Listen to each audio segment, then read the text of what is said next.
In the 1800s, a French explorer named Henri Mouhot came across Angkor Wat and was amazed by what he found.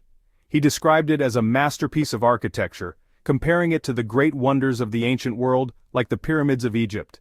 However, like many who came before him, Mouhot didn't know that Angkor Wat was once part of a much larger city. He thought it was just a grand temple, standing alone in the middle of the jungle. For years, explorers and archaeologists tried to learn more about Angkor Wat and the surrounding area.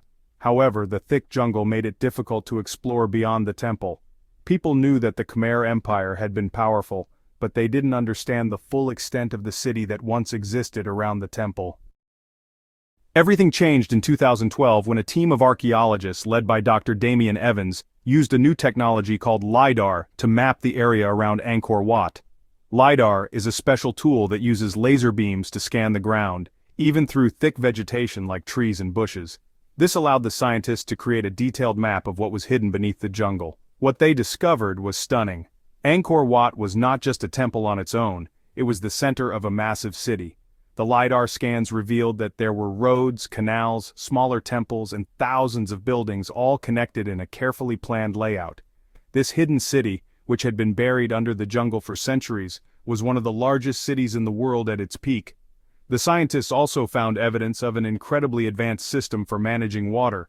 The Khmer people built huge reservoirs called barais, as well as a network of canals and ditches to collect and store water. This system was crucial for farming, especially for growing rice, which was the main food source for the city's population. The water system allowed the city to thrive, even during the dry season. At its height, the city around Angkor Wat may have been home to nearly 1 million people. The Khmer Empire was able to support such a large population because of its advanced water management and well-organized infrastructure. The city had paved roads, bridges, and even what could be considered neighborhoods. The layout was so well planned that it was clear Angkor Wat wasn't just a religious center, it was the heart of a thriving metropolis. The most important building in the city was, of course, Angkor Wat itself. Built in the early 1100s by King Suryavarman II, it was originally dedicated to the Hindu god Vishnu. Later it was converted into a Buddhist temple, which it remains today. Surrounding Angkor Wat were other important buildings and temples, showing that the city was not just a place for people to live, but also a spiritual and cultural center. Despite its success, the city eventually began to decline. One of the main reasons was the failure of its water management system. Over time, it became harder to maintain the reservoirs and canals, especially during periods of drought. When the rains didn't come as expected, the city's ability to grow food and support its population weakened. At the same time, the Khmer Empire was facing political problems and attacks from neighboring kingdoms, especially from the Siamese, or modern-day Thailand. The combination of these challenges caused the city to slowly fall apart. By the 15th century, much of the city was abandoned, and the jungle began to reclaim it.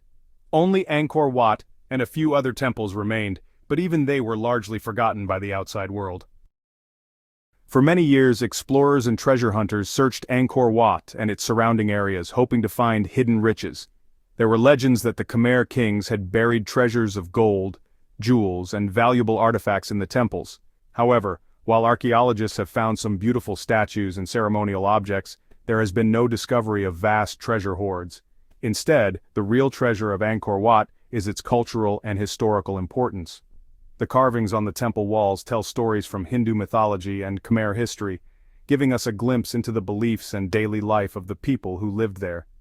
The architecture itself is a marvel, showcasing the incredible skill and craftsmanship of the Khmer builders.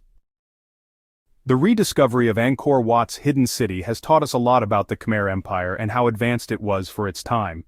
The Khmer people were masters of architecture, engineering, and city planning. They built one of the largest and most sophisticated cities in the ancient world using technology and knowledge that were far ahead of their time. But the story of Angkor is also a reminder of how fragile even the most powerful civilizations can be.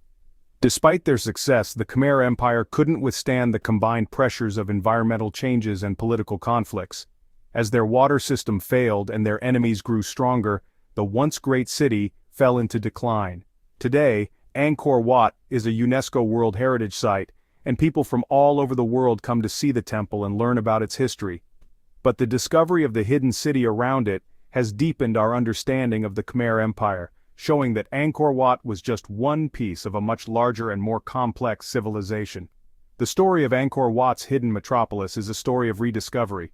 For centuries, the city lay hidden under the jungle, but thanks to modern technology and archaeological research, we are slowly uncovering the secrets of this lost world.